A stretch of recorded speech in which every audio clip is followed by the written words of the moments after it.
Good morning. This is Jason Dean coming live at you again for another Film Fanatic show. It is Wednesday, the day before Thanksgiving, 2023. Here we go. Here we go. So I hope everyone's doing good. Um, we uh, we are getting ready for some quantum shows, so pretty excited about that. We uh, we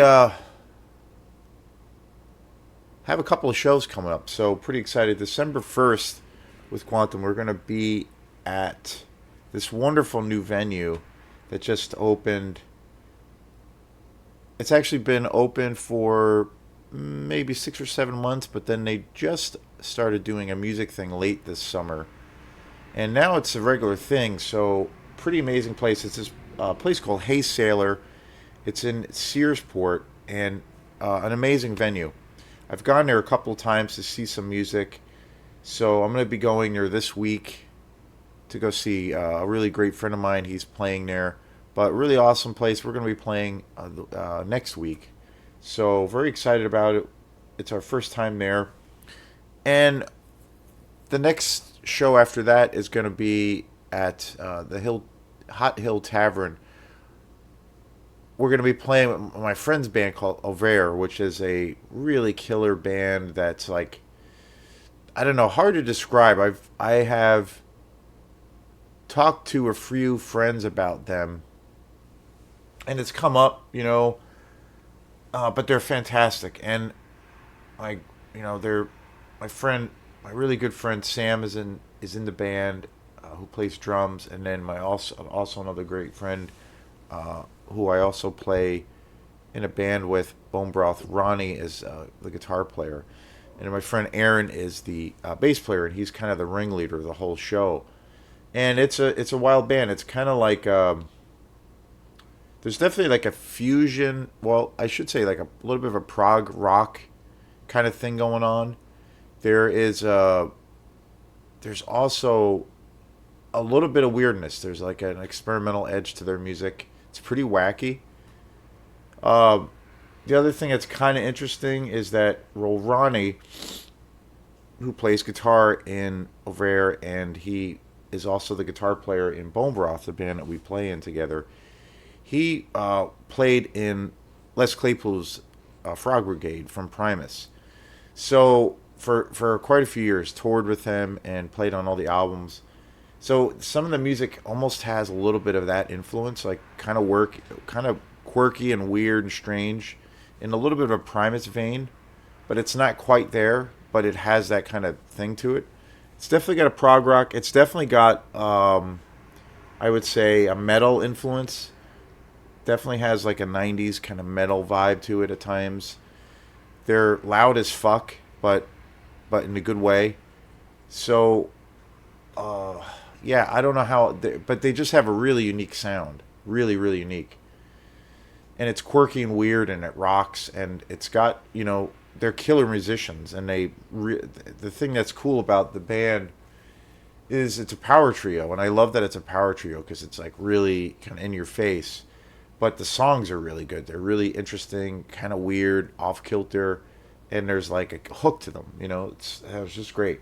But they rock thoroughly. So we're going to be doing a show with them in also coming up in December, which is I believe it's the 15th. So very excited about that. It's part of this new showcase, like a bi-monthly showcase that my friend Aaron has put together.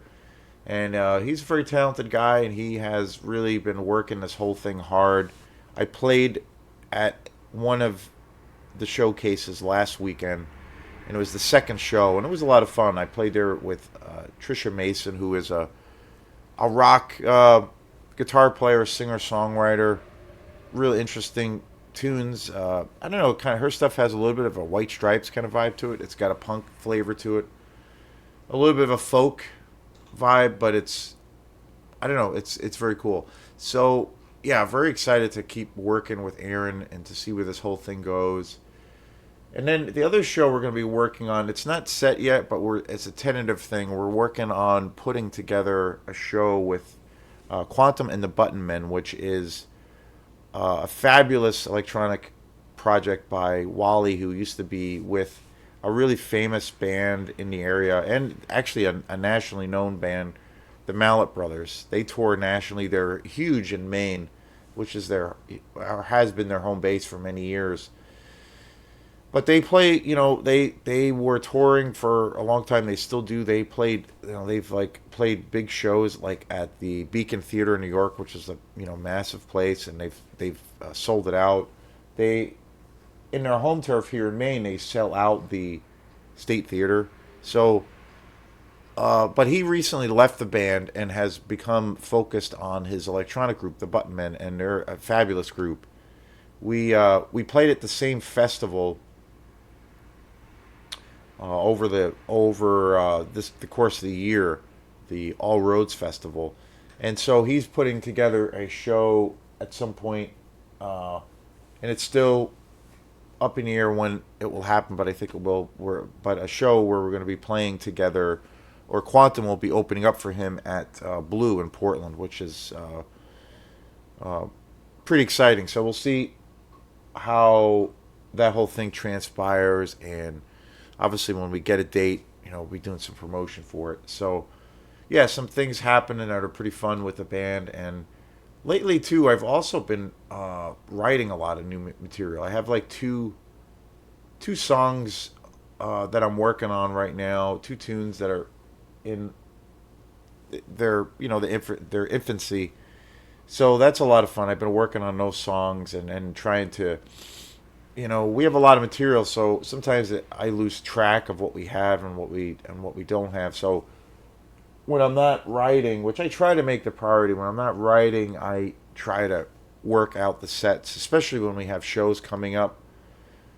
I usually get into a mode of where I'll start working on putting together sets of music.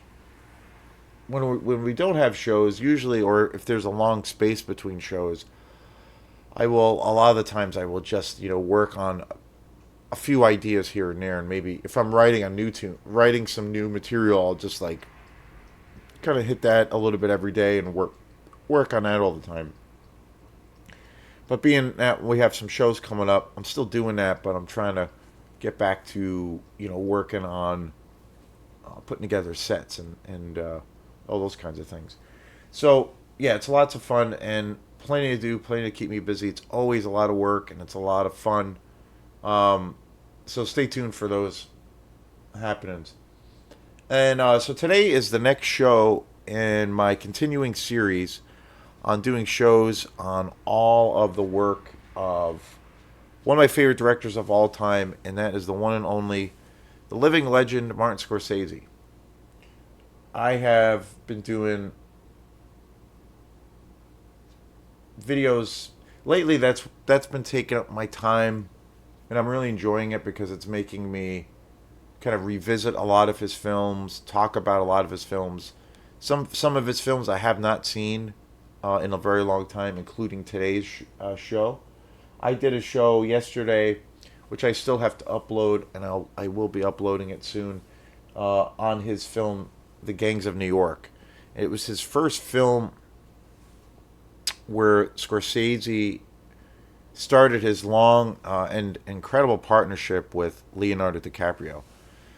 Amazing film. So I recorded it yesterday, and I still have to upload it and do a bunch of things, and then it will be up on the channel.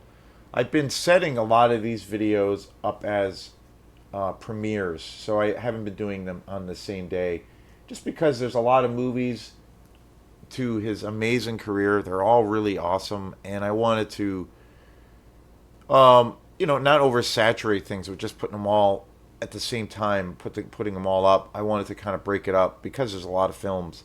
So, but I've been doing that as far as Film Fanatic goes. That's what I've been doing most, and it's been a lot of fun.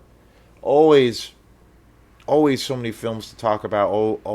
There's always so many new show ideas that kind of, come to me, and usually when that happens, aside from doing the regular shows like this of where I'll talk about a movie, if I have an idea that's I feel is like definitely related to films, but I think is kind of a cool angle or something interesting, I will usually do that because I like to change things up. I like to bring variety as much as I can.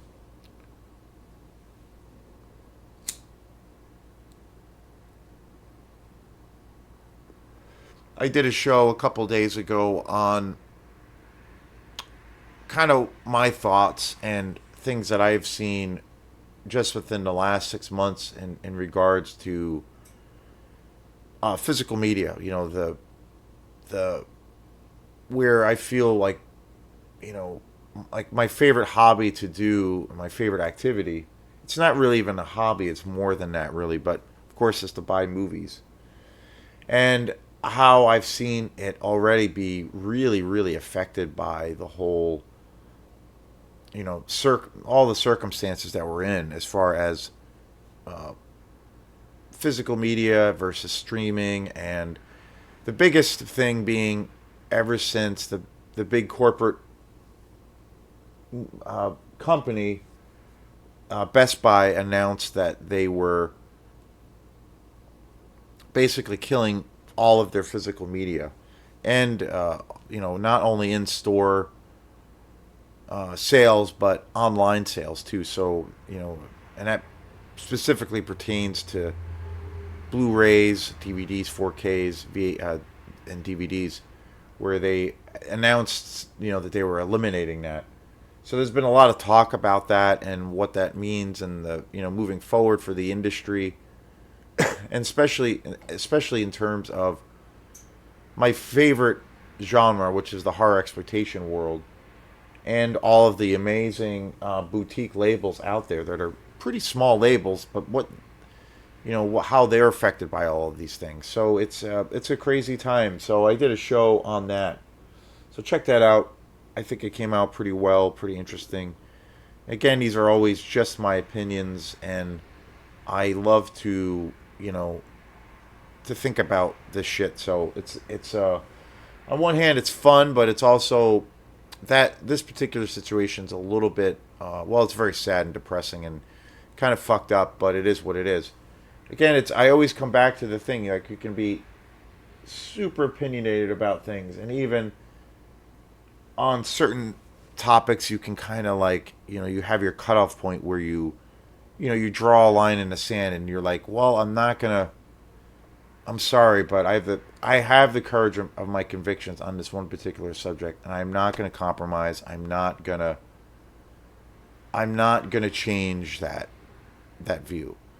That's a natural thing to happen. I think sometimes, and I'm guilty of it too, but I think sometimes we do it too quickly, where we become kind of like a stick in mud, where we become unflexible and unreasonable, and we don't really look at things rationally anymore because of our emotional attachment to something.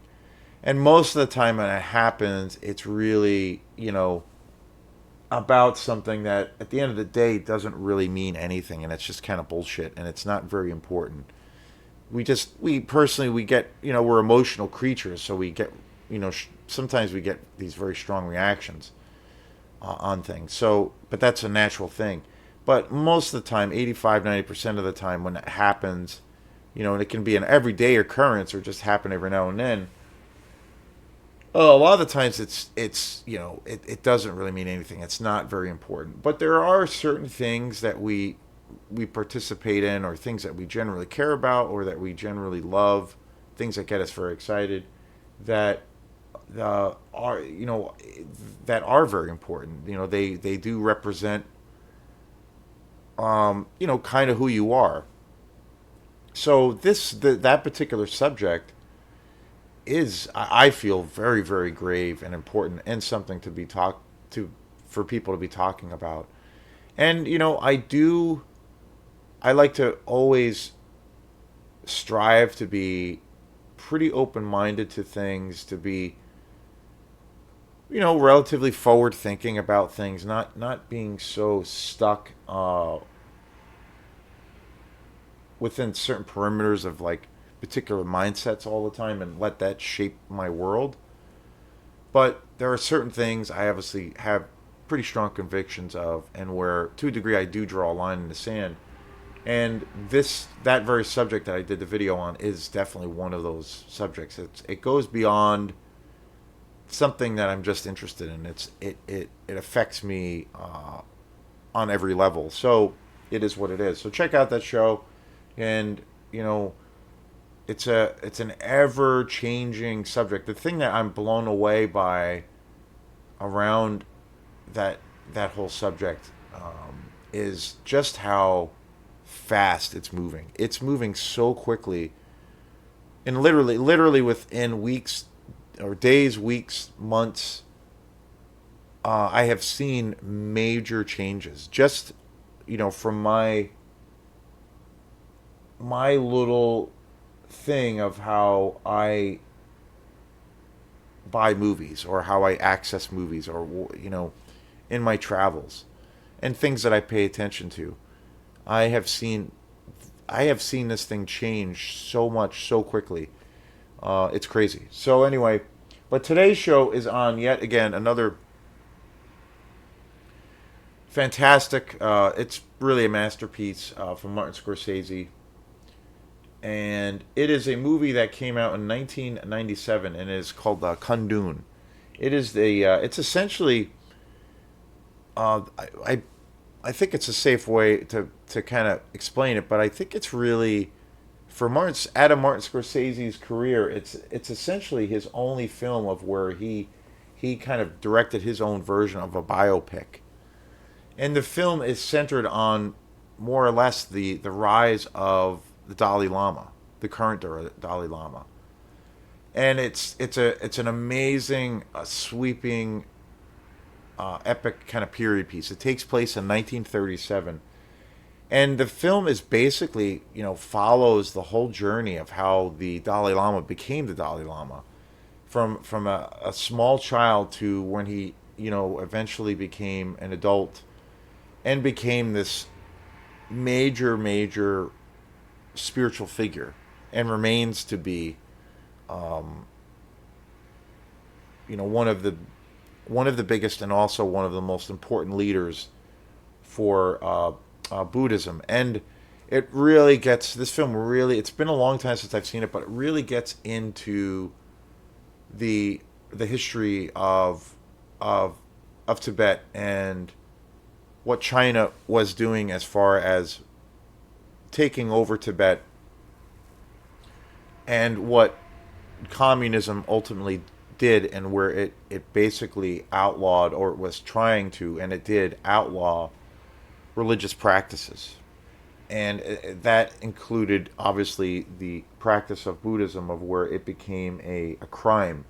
And so there was a time of where there was so much turmoil, so much death over the killing of a group of people because of their religious beliefs, which chased and made the Dalai Lama and the people who did survive, who were part of this spiritual practice, Buddhism. It forced them into exile, and it's about this journey, and it's a horrifying tale, but ultimately I think it's a very important story to talk about, and it's also a I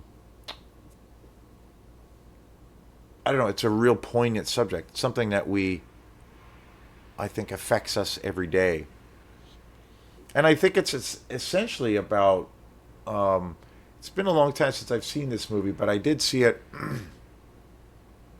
when I did see this film. I should say, I have seen this movie quite a few times. I don't own it, but it is something I have to get on Blu-ray. Visually, it's just stunning.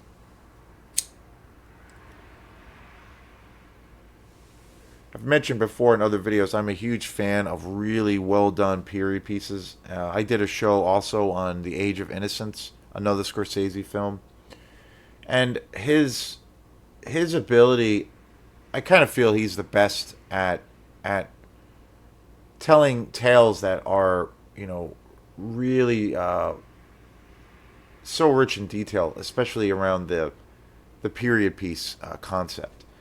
I'm a huge sucker for that, and I love when a director or filmmakers, when they decide to focus on a particular time period in history, they decide to really go that extra mile to where they transport you, and there's so much care and love put into the detail of how people talked and were living in that particular period, the way they dressed, the art of that time, the music, the food, the architecture. I mean, just every detail. And I feel like there's certain films that when they are essentially period pieces, if that is done so well, it takes on this thing of where it's almost its own character. And I feel like Kundun is definitely one of those films. And I think, overall, Martin Scorsese as a director probably tackles um, the period piece itself as a film or a framework for a film better than anyone else. I mean, just incredible. So, unlike anything else, the level of detail, and how he's able to pull off, aside from just directing an incredible film, working with an amazing cast, with working with the script, supervising the script, being involved with the script, but just from a technical level, when you have all these films that where they're just so immersive. The other night I just watched. Last night I just watched Goodfellas, for instance, and that movie is pure electric. And as far as kind of the timeline for that film, like it follows these characters over a period of 20 years,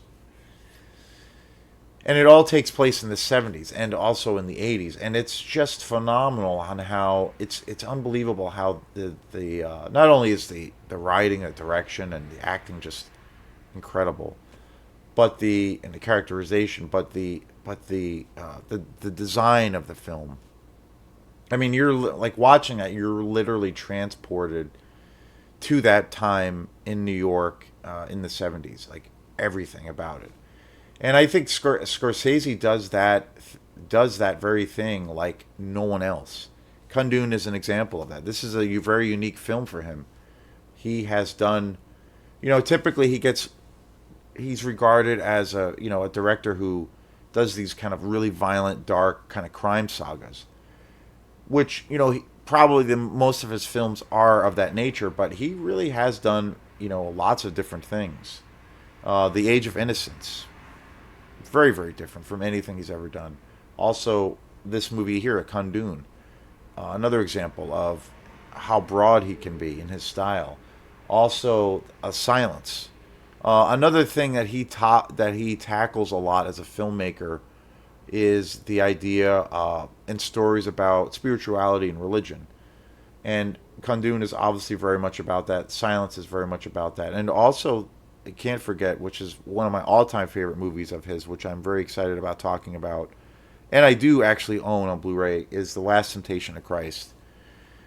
His most controversial film. So I'm very excited about talking about that film. So he has really, you know, jumped or worked outside of that kind of mold that people put him in, or that category as a director. He's done he has actually a huge range of different kinds of films that he has done. Even The King of Comedy, which I did do a show on a while back. Just a phenomenal movie. So Kundun is a work of art. I think it's a high art film. Everything about it, every frame is just amazing. It is definitely a must own down in the future on Blu-ray, because just how gorgeous and sweeping this film is, just incredible. So